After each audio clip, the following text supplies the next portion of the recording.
an original MCM production.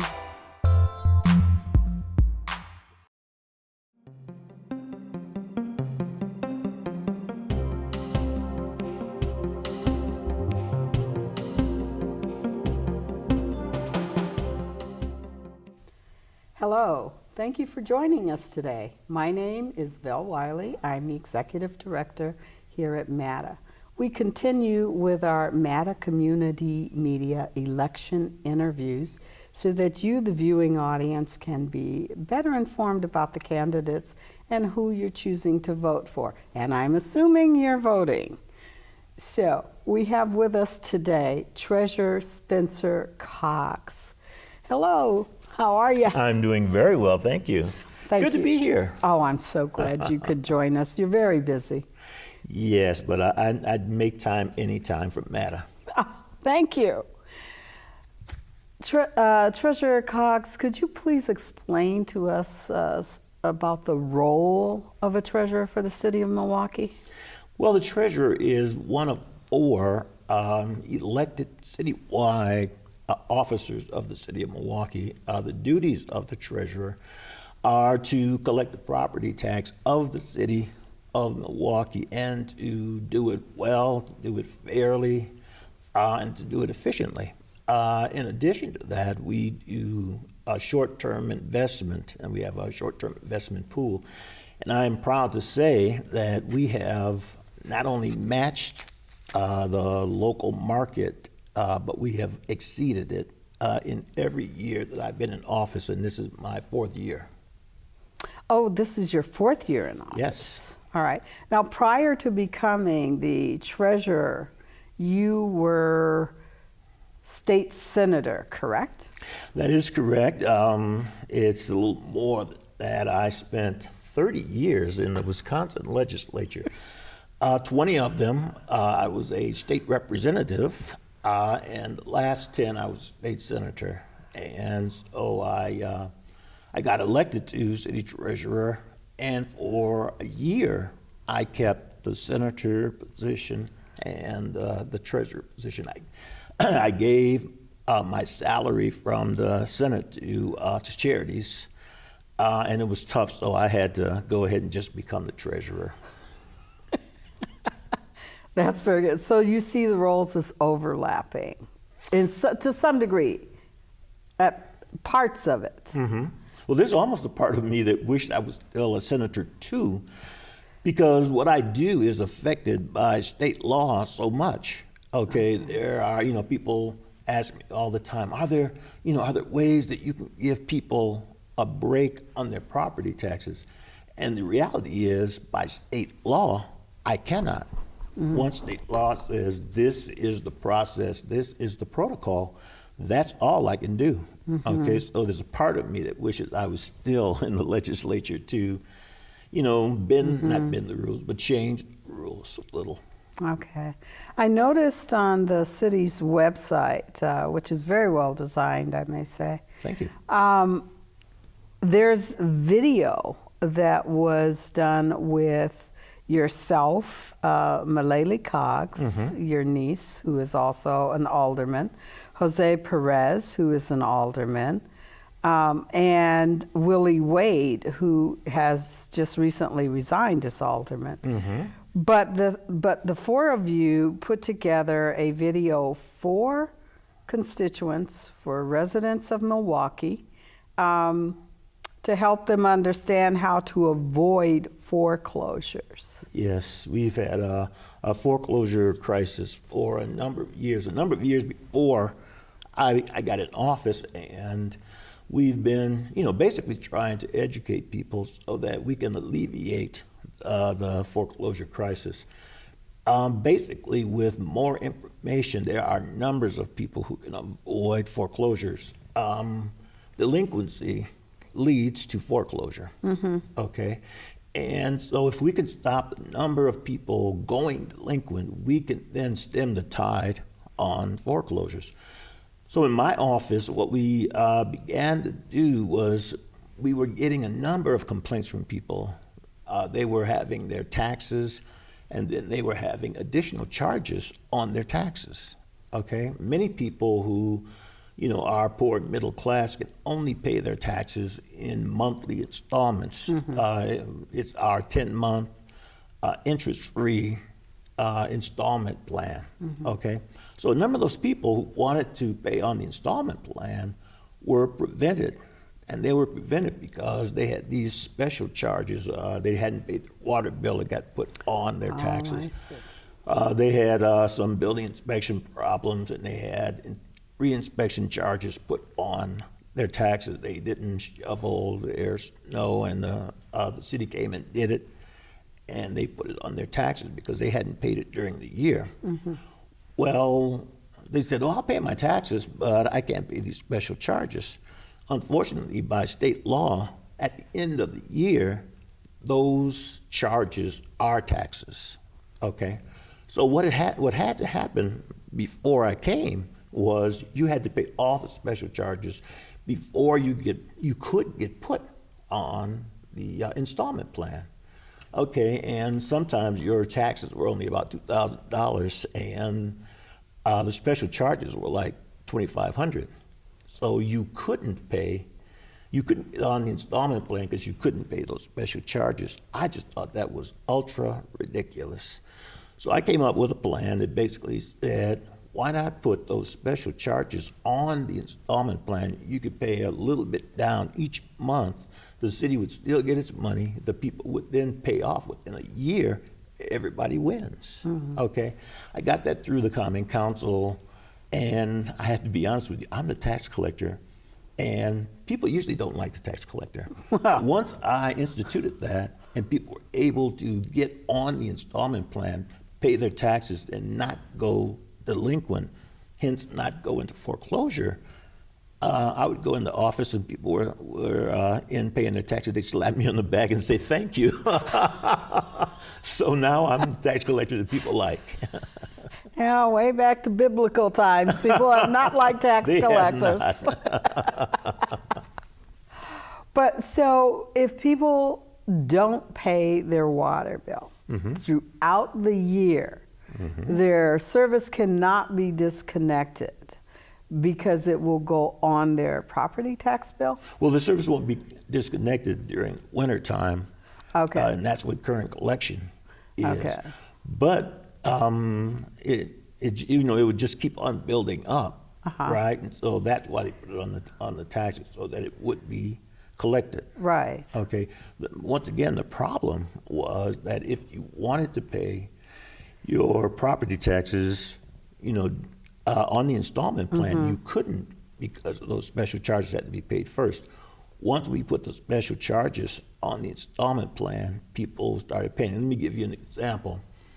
The first year we instituted it, 400 people less than the year before went into delinquency, hence foreclosure. This year is close to 1,000. So there are almost 1,000 homes where people have still retained their homes because of this program. I am very proud of it. That is amazing. Yeah. I mean, I had no idea, or it never occurred to me to attach those sorts of obligations to foreclosure. And it's about education, okay?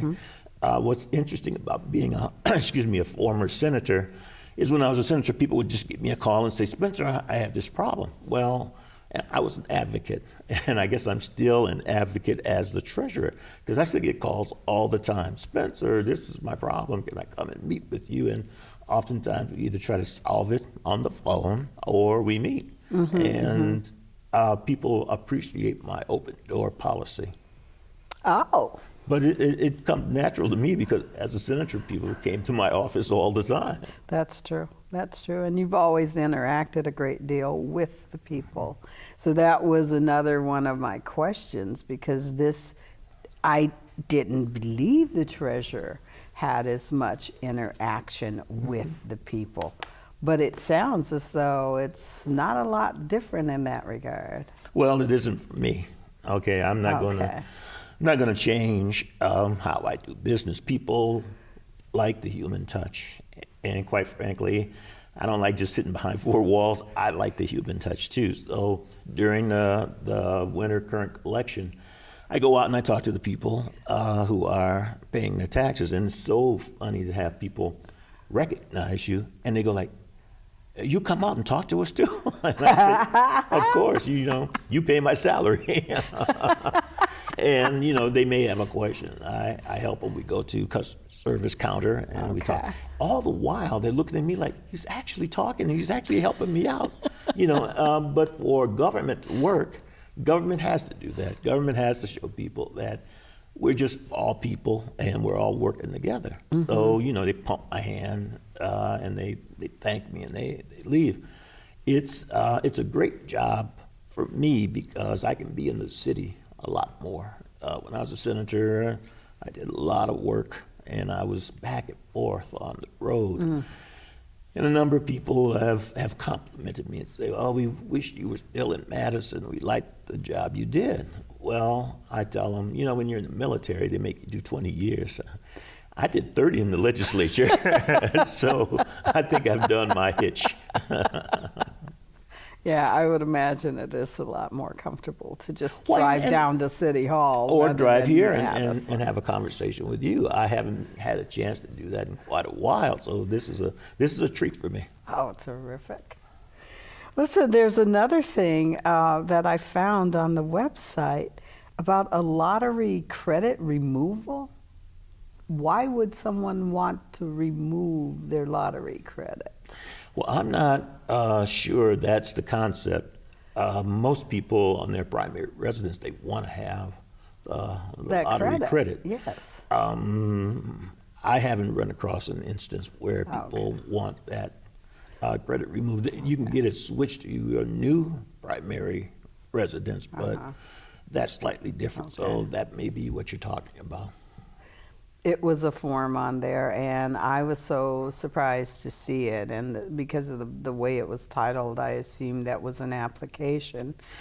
Well, I think perhaps if someone has a conflict with receiving money from any gambling source, they might want it removed. That's correct. And the other way is if you sell the home, but you have to make sure that the Register of Deeds has it that is no longer your home. Okay. Otherwise, you'll get the form, and there's some confusion about who gets lottery credit, the former owner or the current owner. So it might be that too. Okay. This is complicated. Well, it can be, but most people want to know why. This is the other confusion, and I'm glad we're talking about this.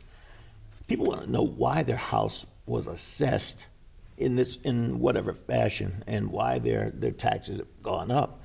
And I have to be honest with people, and I want to be honest with your audience as well.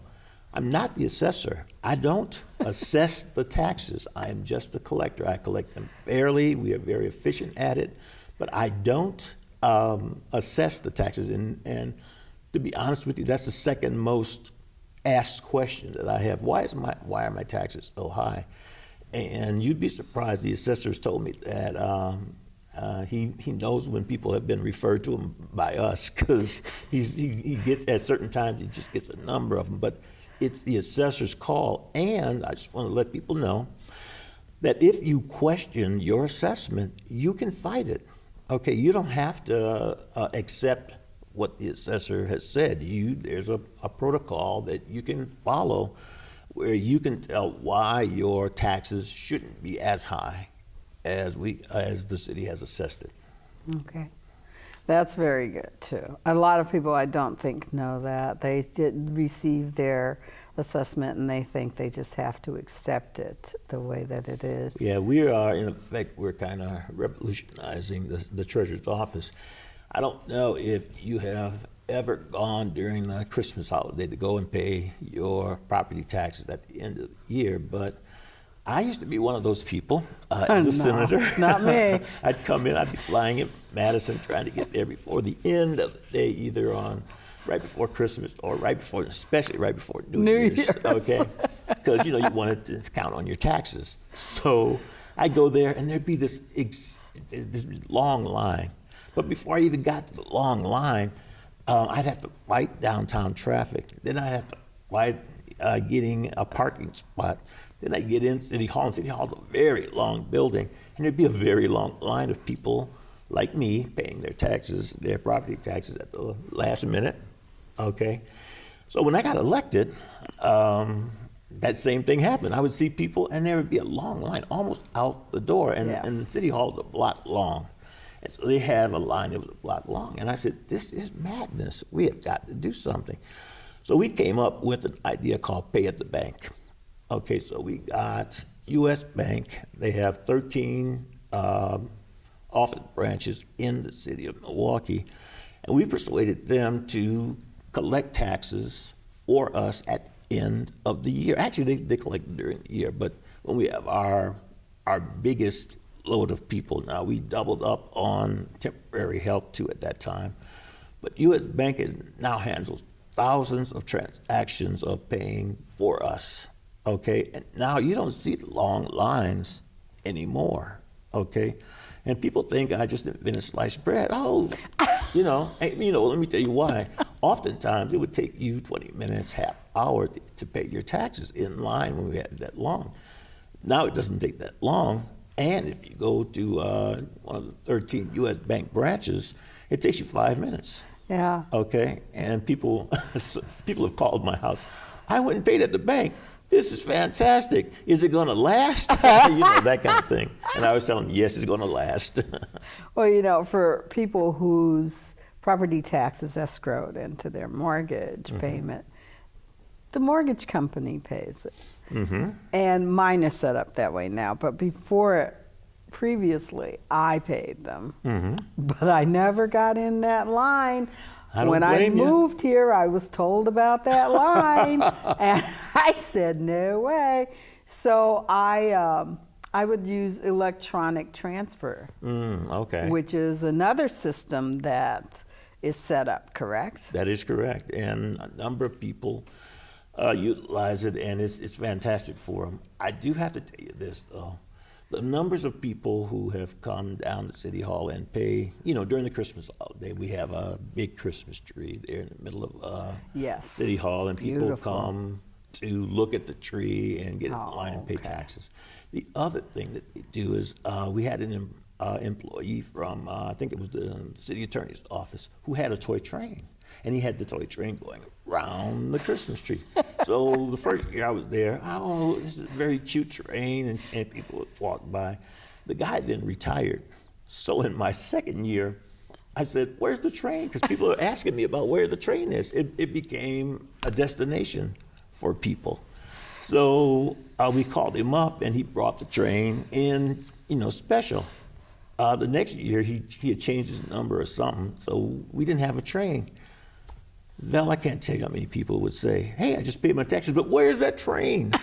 So we decided to go buy a train, okay? With no city funds, myself and my deputy, Jim Klaber, we pooled our money together and we bought a train. Well, you don't know how much these toy trains cost now. It's a bunch of money. So we bought the train, and we had to buy a replacement train too, because when it goes around all day, we have to switch trains because you'll burn out the motor. Oh. Okay. So this year, everybody's happy. Channel 12 came and did a little piece on us about the train. We wore little conductor's caps and that kind of thing. And it's those kind of things that people see that we are user-friendly. Okay. Okay, and that's important. Now, Yes. that pay at the bank thing is very important, but I was on talk radio in the morning one time, and I told them about pay at the bank, got some calls. People thought it was wonderful. I go downtown to the job, and there's this little old lady who's there, and she still called me Senator Coggs. Oh, Senator Coggs, we love pay at the bank. I said, well, that's great, but why are you here in line if you like pay at the bank? She said, it's a tradition. I come every year. And so we can't stop everyone from coming. No. But the lines, if you came downtown, the lines would not be long. And I say, why come downtown? Just pay at the bank. Well, but at the bank, they don't get to see the train. That is true. And if standing in line, socializing, looking at the tree and watching the train made them feel I don't know, really part of the season. Yeah. It took the edge off of writing that big check. That is true. For the taxes. Oh, Treasurer Coggs, I think we've run out of time, but I really thank you for coming. And I would like you to take a few minutes and identify why you think you should be voted in to retain your seat. Well, should I look here? Sure. Okay. My name is Spencer Coggs. I am currently the city treasurer. Love the job that I do because I serve people. When I was a senator, my main job was to serve people. Pass laws, yes, and I did a lot of that, but also to serve people. I was an advocate senator, and I'm an advocate treasurer now. What I want people to see and know is that I am running for re-election because I have instituted pay at the bank. We have instituted those special payments on the installment plan so that people can pay and not go into foreclosure. But lastly, I want to, in this coming term, I want to have people understand that we need more fiscal education for people, okay? Fiscal literacy. Fiscal literacy is so important for our children so they can grow up in this new electronic world. Fiscal literacy is going to be very impactful. But there are a number of adults, too, who need to understand how important fiscal literacy is. So I'd like for you to vote for me on April 5th so that I can continue to do the job that I do. Thank you. And thank you. I'd like to thank all of you for joining us for this wonderful informational session with Treasurer Coggs. Be sure to go to the polls on April 5th. That is not only a privilege, that is your way of showing your power. Thank you, and tune in for the next election interview.